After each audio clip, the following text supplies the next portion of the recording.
Hello दोस्तों, welcome to my channel.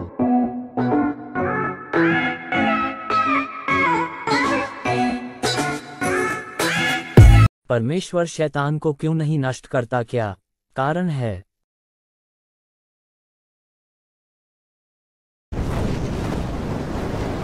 अगर आपके पास किसी की तकलीफ दूर करने की शक्ति होती तो क्या आप उसका इस्तेमाल करते? जब कहीं कुदरती आफत आती है तो अक्सर राहत कर्मी फौरन वहां पहुंचकर अजनबी लोगों की मदद करने और उनकी जान बचाने की कोशिश करते हैं। ये सारी परेशानियां देखकर शायद कुछ लोग पूछे कि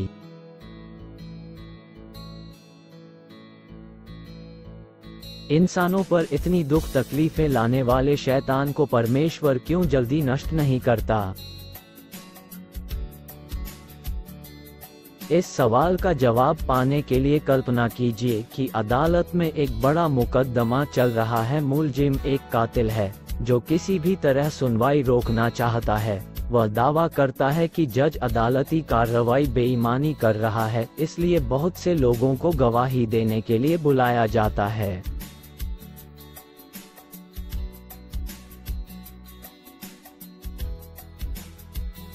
जज जानता है कि कार्रवाई लंबी होने से परेशानी बढ़ेगी और वह चाहता है कि मुकदमा जल्द से जल्द खत्म हो जाए, मगर वह जानता है कि उसे एक ऐसा फैसला करना है जिसके आधार पर भविष्य में उठने वाले दूसरे मसले भी सुलझाए जा सकें, और इसके लिए जरूर है कि दोनों पक्षों को अपनी दलील पेश करने के लिए पूरा समय दिया जाए।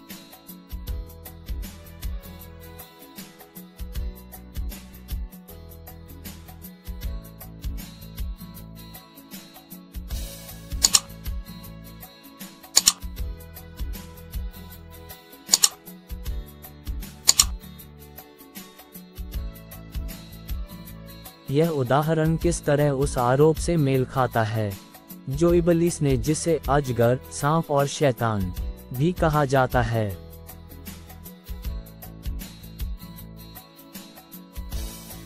सारी पृथ्वी के ऊपर परम प्रधान यहोवा पर आरोप लगाया है। प्रकाशित वाक्य 12 अध्याय 9। और वह बड़ा अजगर अर्थात वही पुराना सांप जो इब्लीस और शैतान कहलाता है और सारे संसार का भरमाने वाला है, पृथ्वी पर गिरा दिया गया और उसके दूत उसके साथ गिरा दिए गए।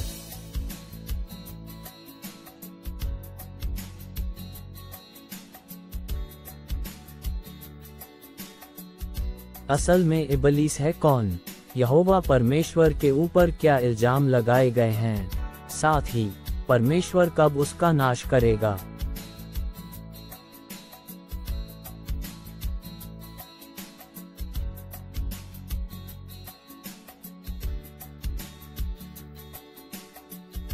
वह शख्स जो इबलीस बन गया, दरअसल शुरुआत में एक सिद्ध स्वर्गदूत था।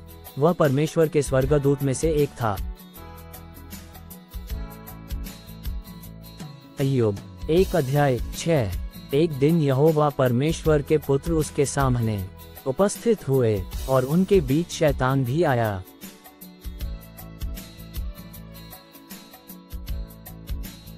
अय्यूब 1 अध्याय 7। यहोवा ने शैतान से पूछा, तू कहाँ से आता है? शैतान ने यहोवा को उत्तर दिया कि पृथ्वी पर इधर उधर घूमते फिरते और डोलते डालते आया हूँ।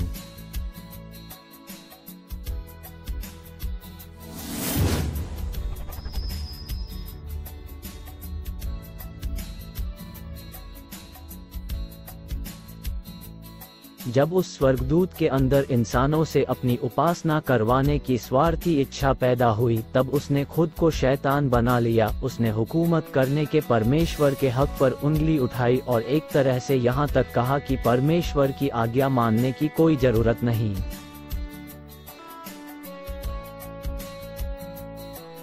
उसने इल्जाम लगाया कि इंसान परमेश्वर की सेवा तभी करता है जब परमेश्वर उसे आशीषों से नवाज कर एक तरह से रिश्वत देता है। शैतान ने दावा किया कि मुश्किलें आने पर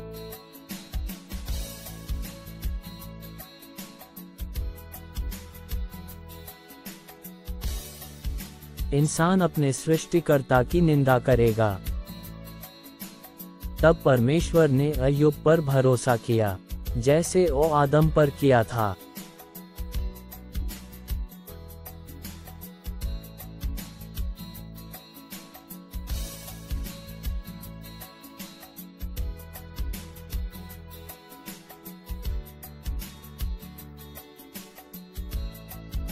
अय्यूब 1:8। यहोवा ने शैतान से पूछा, क्या तूने मेरे दास अय्यूब पर ध्यान दिया है, क्योंकि उसके तुल्य खरा और सीधा और मेरा भय मानने वाला और बुराई से दूर रहने वाला मनुष्य और कोई नहीं है। तब शैतान ने परमेश्वर से कहा, अय्यूब 1:11 और उसकी संपत्ति देश भर में फैल गई है, परंतु अब अपना हाथ बढ़ाकर जो कुछ उसका है उसे छू, तब वो तेरे मुंह पर तेरी निंदा करेगा। अय्यूब 2:4। शैतान ने यहोवा को उत्तर दिया, खाल के बदले खाल, परंतु प्राण के बदले मनुष्य अपना सब कुछ दे देता है।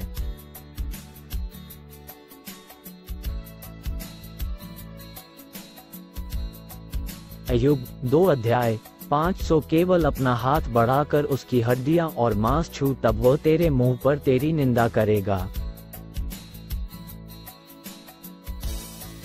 अय्यूब 2:6। यहोवा ने शैतान से कहा, सुन, वो तेरे हाथ में है, केवल उसका प्राण छोड़ देना।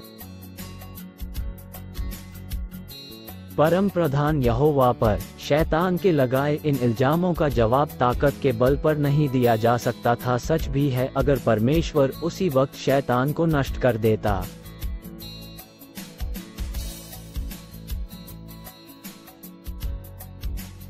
तो शायद कुछ लोगों को लगता कि शैतान सही था।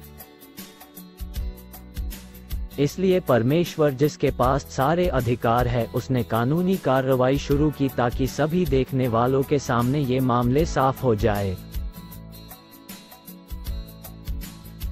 अपने सिद्धांतों और सिद्ध न्याय के आधार पर यहोवा परमेश्वर ने जाहिर किया कि दोनों पक्ष अपनी बात साबित करने के लिए अपने अपने गवाह पेश करेंगे। यहोवा परमेश्वर इस बात से अच्छी तरह वाकिफ है कि जब तक यह मुकदमा चलेगा तब तक इंसानों को तकलीफ झेलनी पड़ेगी, फिर भी वह जल्द से जल्द इस मामले को निपटाना चाहता है।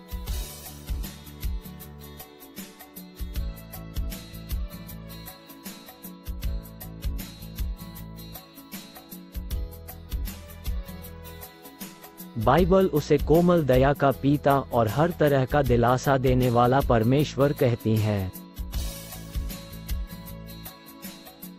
2 कुरिन्थियों 1:3। हमारे प्रभु यीशु मसीह के परमेश्वर और पिता का धन्यवाद हो, जो दया का पिता और सब प्रकार की शांति का परमेश्वर है।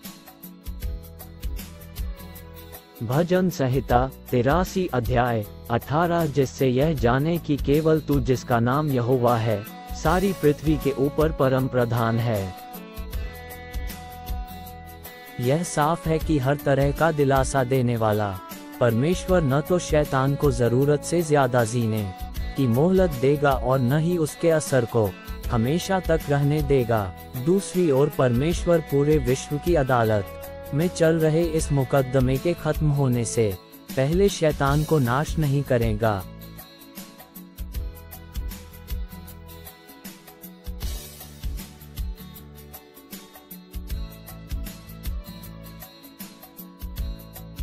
जब मामले सुलझ जाएंगे तब हुकूमत करने के यहोवा के हक पर लगे सारे इल्जाम झूठे साबित हो जाएंगे।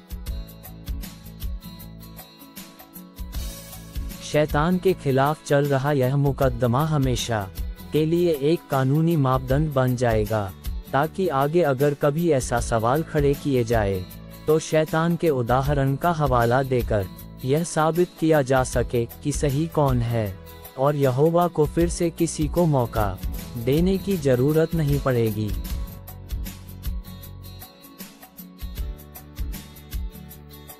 यहोवा अपने बेटे को तय समय पर शैतान और उसके सारे कामों के बुरे अंजामों को खत्म करने का आदेश देगा। जब मसीह शैतान की सारी हुकूमत और सारे अधिकार और सारी ताकत को मिटा चुका होगा, तब वह अपने परमेश्वर और पिता के हाथ में राज्य सौंप देगा। सबसे आखिरी दुश्मन जो मिटा दिया जाएगा वह है मौत।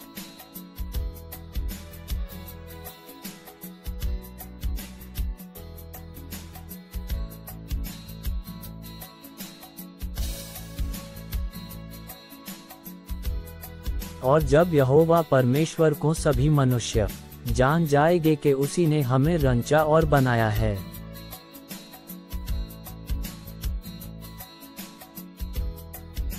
और उसके आशीष के बिना कोई जीवित नहीं रह सकता, और केवल वही एकमात्र परमेश्वर है, उस दिन यहोवा परमेश्वर सभी का न्याय करेगा। अवश्य है कि परमेश्वर ने शैतान के लिए कोई समय ठहराया है। मत्ती 8 अध्याय 28।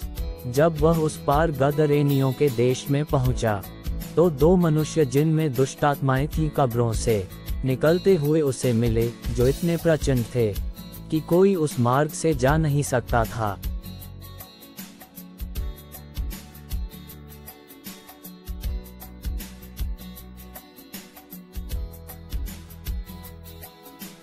मत्ती 8 अध्याय 29।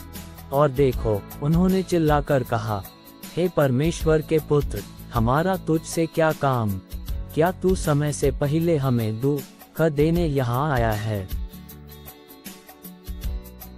जब वो समय आ जाएगा, तो यहोवा परमेश्वर शैतान को नष्ट करेगा। आज लोगों को परमेश्वर से दूर कौन कर रहा है? शैतान। सभी को एक दूसरे से कौन लड़वाता है? शैतान।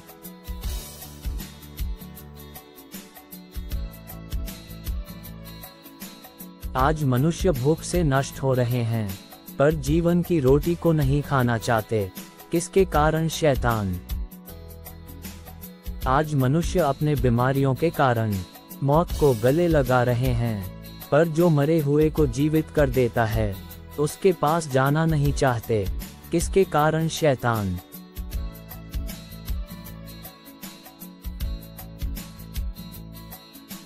क्या परमेश्वर का राज्य सिर्फ इंसानों पर चलता है? जी नहीं, कोई ऐसा नहीं है जो परमेश्वर के सामने टिक पाए, और न कोई यहोवा परमेश्वर से बड़ा है।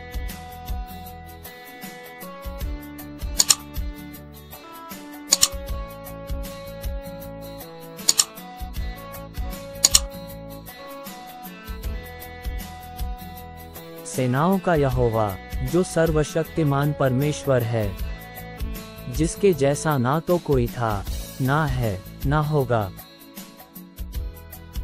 आमीन। परमेश्वर आप सभी को आशीष दे।